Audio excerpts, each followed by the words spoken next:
Okay, let's take a look how we can add some validation to the create element connection. I'll open up my cube again.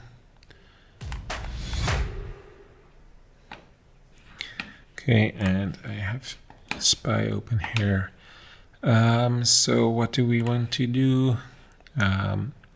We want to go into the element connections and check that the correct values are shown after we've saved the element connections.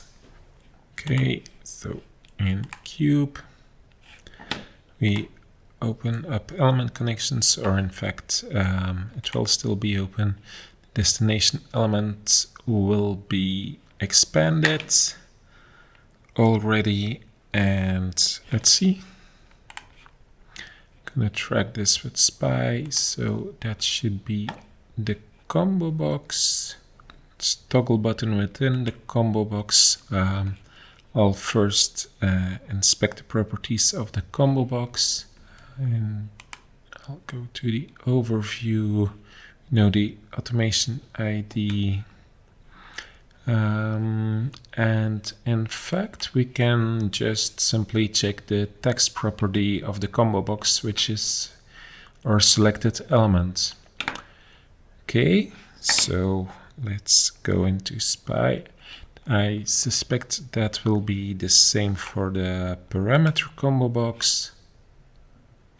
Okay, for the parameter combo box, you have a bit of a special case here, because the text value is actually parameter 110, so using the parameter ID, and then using the name of that parameter, so saved number in this case. So let's take a look, and we'll create 2 new recordings. Or in fact, I can put it into one. So add a new recording module, and the element connections app right here. Okay, and it's validate element connection. Okay, create this one, and so we'll just be using those combo boxes. Let's cheat with the select here to find the name. Parameter combo box. Okay, search that one.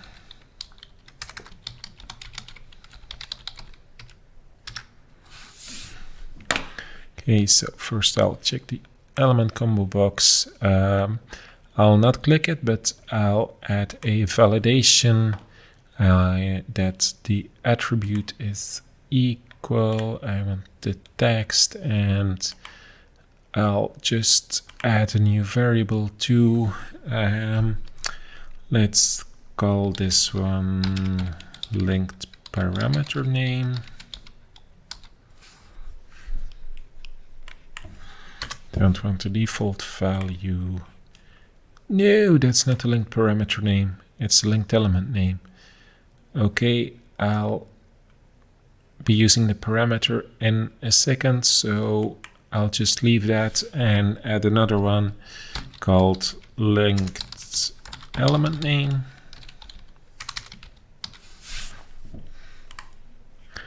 Okay, I'll drag in the parameter combo box. I'll also add a validation. I'll validate that the text attribute is equal to the linked parameter name, and that should do it. Okay, let's take a look at our element connections. I have 2 unbound variables, of course.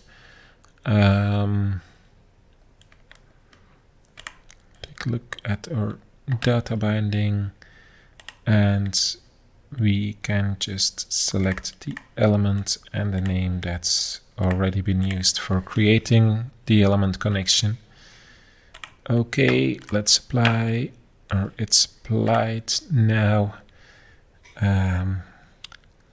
Let's run the test case.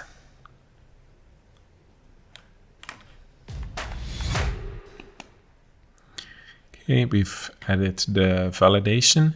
So now let's run that test case again. Okay, element connections is closed, so I can start it. And we run the test case.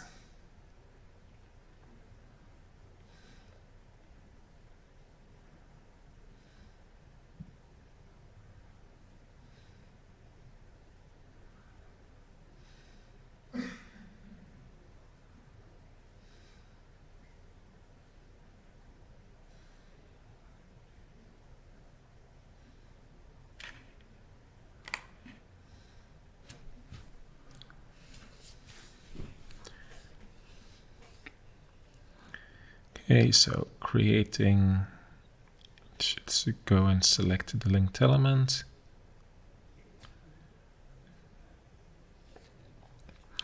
Next is selecting the linked parameter.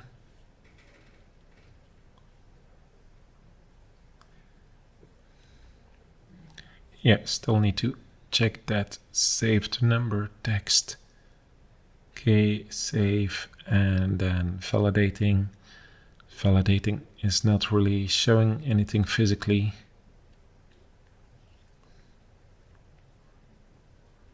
And closing all cards, and it failed. And that's interesting. Ah, yeah, indeed, the saved number. I told you about that one, but I didn't implement it. Okay, so what we'll do is open up the validate element connection, and in the second I don't want to check that attribute is equal, but let's use a regular expression for this. So I'll use attribute regular expression. No, I'll just use attribute contains. Any other? No, okay, attribute contains, that one should work. And then there was still in the select linked parameter, using the linked parameter name.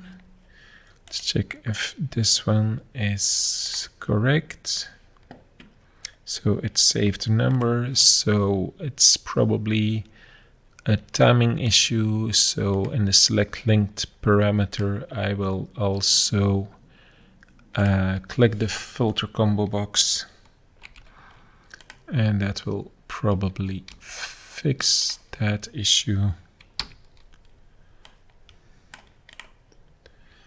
Okay, save that. The validation has been updated to attribute contains.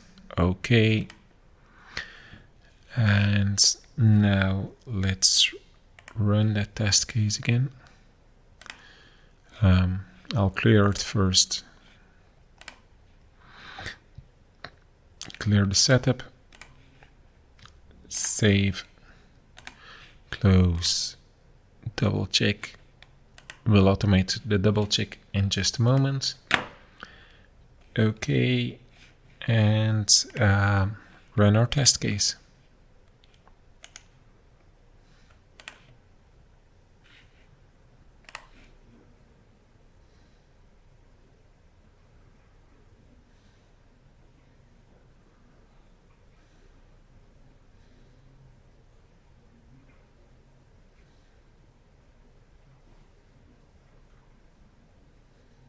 Okay, typing saved number correctly now and validating. Okay, and the test succeeded. Okay, then we still have a couple of test cases to do. So I'll now will read back the element connection. So basically I can copy most of the create back to the read. So I'll add a setup. So for the reads, the idea is that we close the element connection cards, reopen it, and then check that the element connection we've created is still available there.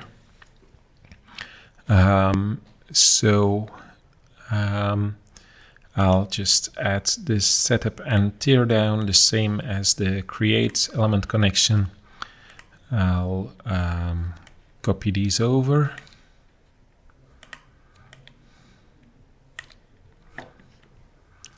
And I'll also copy over opening the element parameters. I don't need to select and save, but I do need to validate. Okay, so I'll copy that into the read element connections. Have two unbound variables, so I'll need to add them to this test case.